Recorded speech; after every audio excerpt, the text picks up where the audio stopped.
Olá, boa noite. Você vai ver no Brasil TV o dia D de vacinação contra a gripe em várias cidades do país. Na Baixada Santista, o município de Itanhaém anuncia um centro exclusivo para casos de dengue. Você vai ver também, a cada hora, 5 veículos são roubados na cidade de São Paulo. Termina amanhã a feira de calçados cheia de promoções no Rio Grande do Sul. E as regras para os financiamentos com depósitos futuros do FGTS. Sábado, 13 de abril, agora no Brasil TV.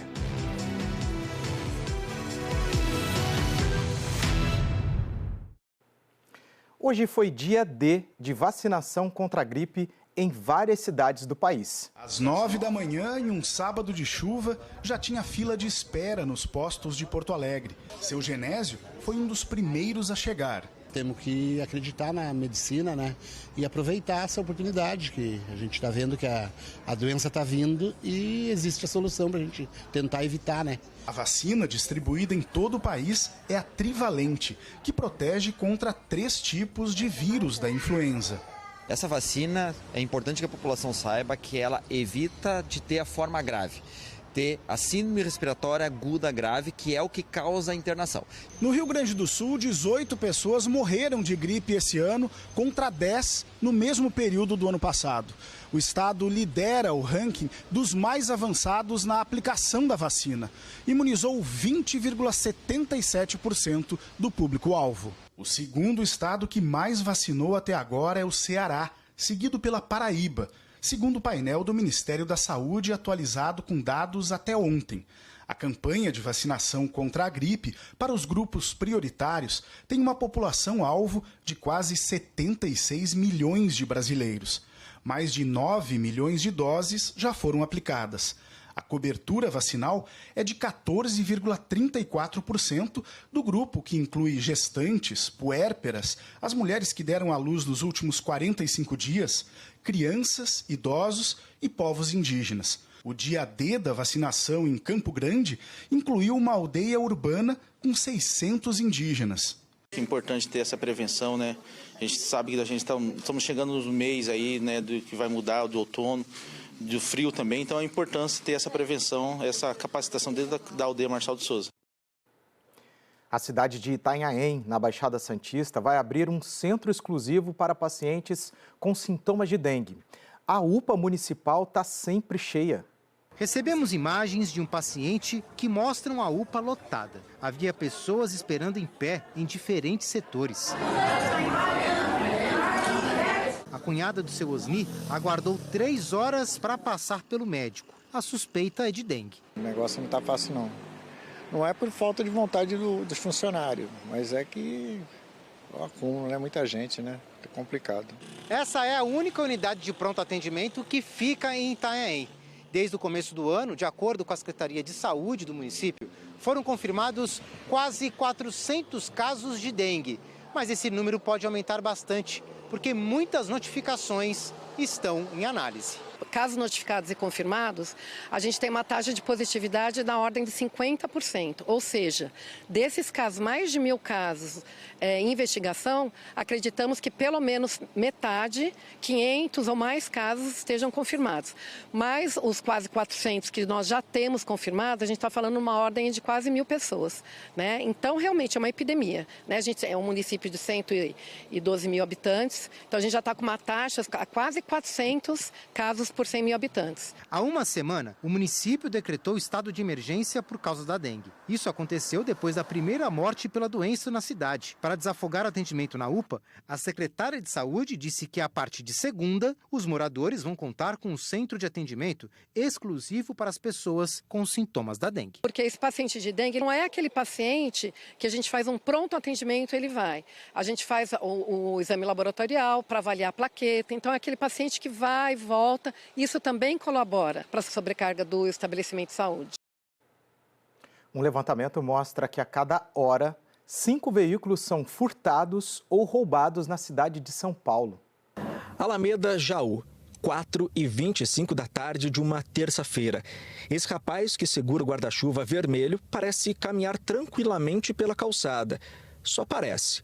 Quando chega na altura desse estacionamento, que está do outro lado da rua, ele para e começa a observar a movimentação dos veículos que entram e saem. Ele caminha para um lado, para o outro, até que atravessa a rua e entra no estacionamento. Depois de 3 minutos, ele sai dirigindo esse carro de luxo que acabou de furtar. As câmeras de uma empresa de segurança e monitoramento registraram o criminoso até o momento em que ele cruza a Avenida Paulista. 6 dias antes, na mesma Alameda Jaú, outro furto.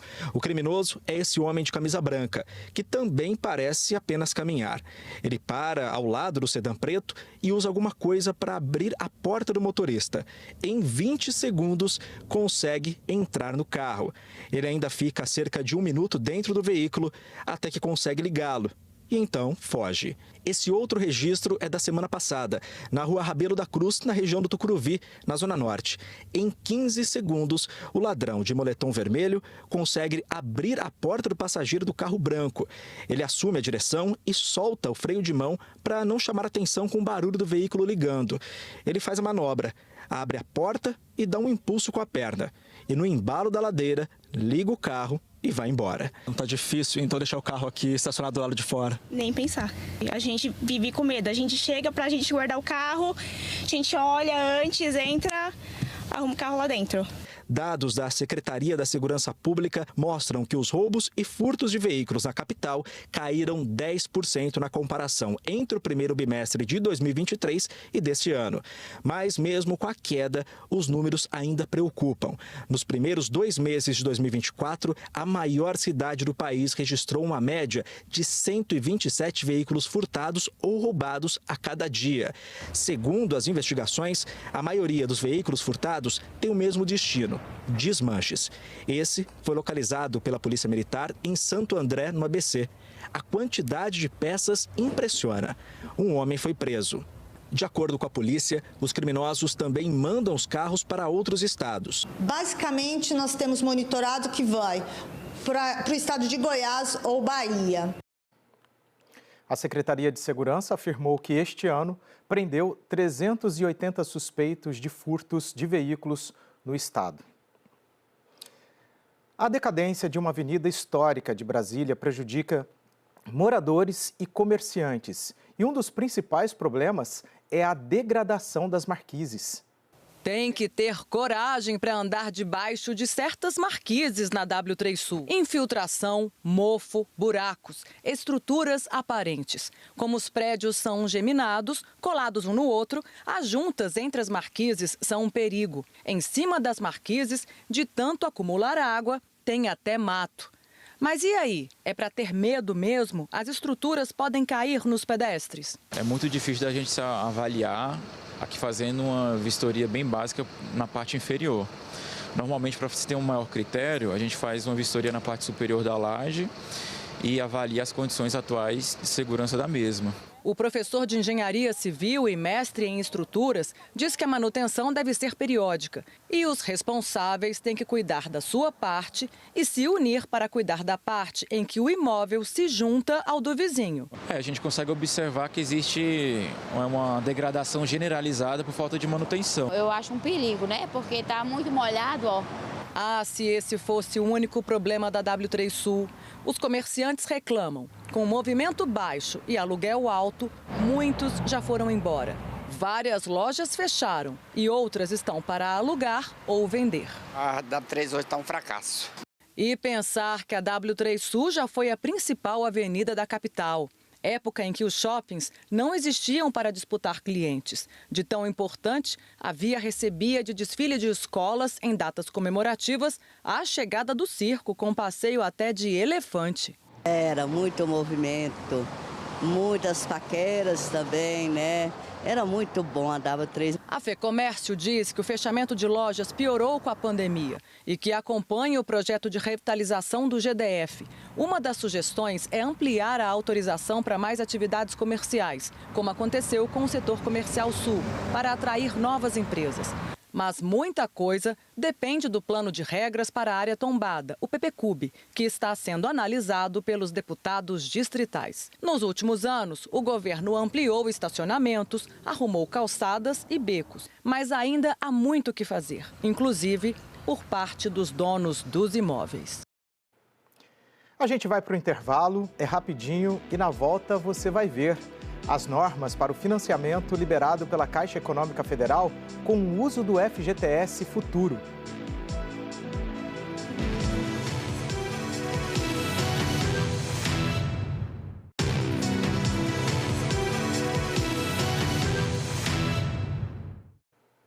Fabricantes de máquinas agrícolas aderiram a um programa para evitar demissões no Rio Grande do Sul. Nesta revenda de máquinas e implementos de Tuparendi, na região noroeste do Rio Grande do Sul, as vendas nesse ano estão bem abaixo do esperado. A gente vinha numa crescente, né? Até 2022, 2023, tudo crescendo e depois desandou tudo, né? Conforme o Sindicato das Indústrias de Máquinas e Implementos Agrícolas do Rio Grande do Sul, essa situação se repete em todo o estado. Nos 2 primeiros meses do ano, as vendas de máquinas e implementos agrícolas estão quase 30% abaixo da quantidade vendida em janeiro e fevereiro do ano passado. A baixa nas vendas fez 2 indústrias de colheitadeiras iniciarem a paralisação na produção de máquinas. Na AGCO, em Santa Rosa, o período é de 2 a 3 meses, onde 370 trabalhadores tiveram o contrato suspenso. Em Horizontina, na John Deere, são 1.100 trabalhadores que vão ficar em casa pelo prazo de 2 meses, mas pode se estender em até 5 meses. A Caixa Econômica Federal liberou esta semana os financiamentos imobiliários com depósitos futuros do FGTS. O repórter Gabriel Tibaldo explica. É necessário ter renda mensal bruta de até R$ 2.640. A opção pelo FGTS Futuro só pode ser feita no momento da contratação do financiamento e o trabalhador não vai poder sacar o saldo da conta que estiver comprometido com o financiamento do imóvel se for demitido. Para contratar o FGTS Futuro, é só ir em uma agência da Caixa Econômica ou pegar informações do site do banco.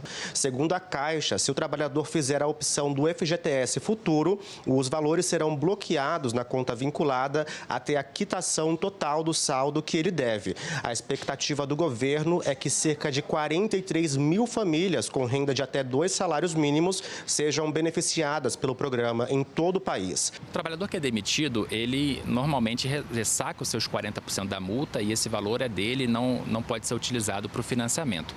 Mas se ele tem como comprometimento do FGTS Futuro, a Caixa aguarda até 6 meses para que ele recupere o emprego antes de cobrar integralmente a prestação dele. Ainda segundo a Caixa Econômica Federal, para quem ganha até R$ 2.640 de salário, o programa Minha Casa Minha Vida também pode ser um incentivo para o FGTS Futuro. A taxa de juros é de 4,25% ao ano, a partir de 4,25%.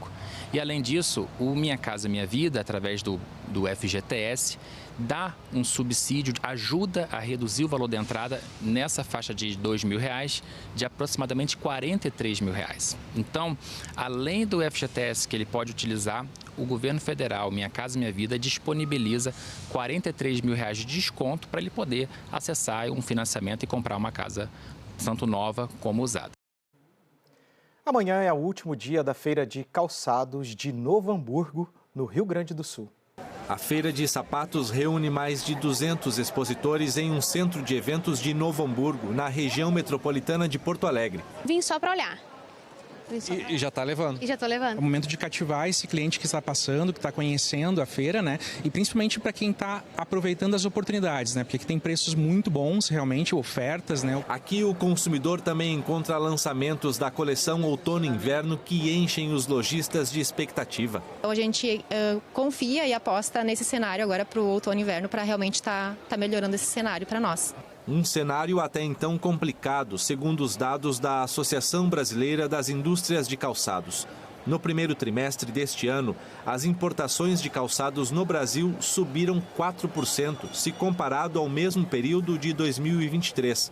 Já as exportações caíram 28% em relação aos 3 primeiros meses do ano passado. Para fazer frente aos produtos estrangeiros, a indústria brasileira de calçados investe na sustentabilidade como diferencial.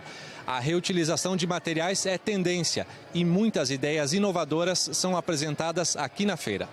A palmilha desse tênis foi feita com produtos como capinhas de celulares, bicos de mamadeiras e até pó de pneus. Eu acho que traz uma responsabilidade, né, do setor, de toda a cadeia. E para o consumidor, eu acho que ele vai estar comprando e recebendo um benefício a mais, né? Além do produto, ele vai estar ajudando o meio ambiente. Fica difícil escolher um? Fica difícil. Dá vontade de levar vários.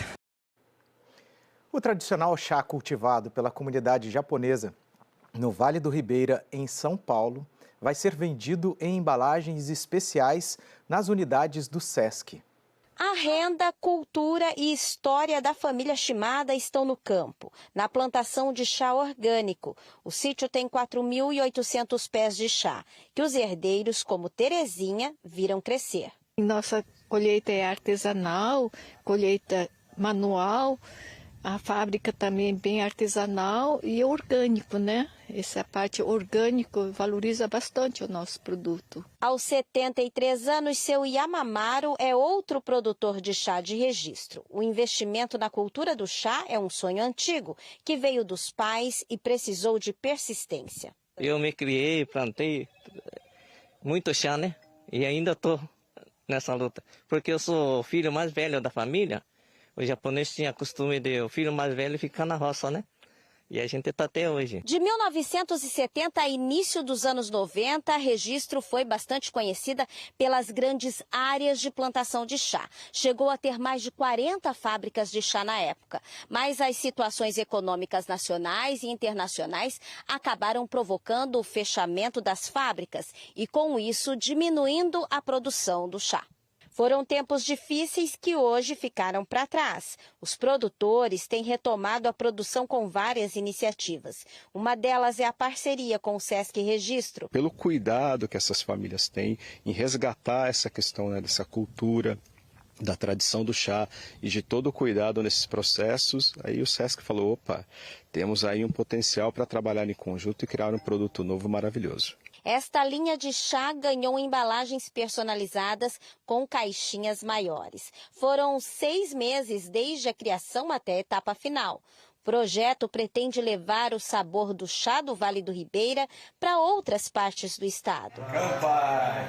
Isso, a ideia ela surgiu juntamente com as famílias aqui do Vale do Ribeira para a venda nas lojas SESC. Então isso é uma iniciativa pioneira dentro do SESC São Paulo. Dona Umi Shimada, de 97 anos, matriarca da família, comemorou mais esta conquista com gratidão. Meu Deus, nem fale, muito feliz, agradecendo a Deus. O Brasil TV fica por aqui. Outras notícias logo mais no Jornal Nacional, às 8h30 da noite, hora de Brasília. Uma boa noite e uma ótima semana a todos.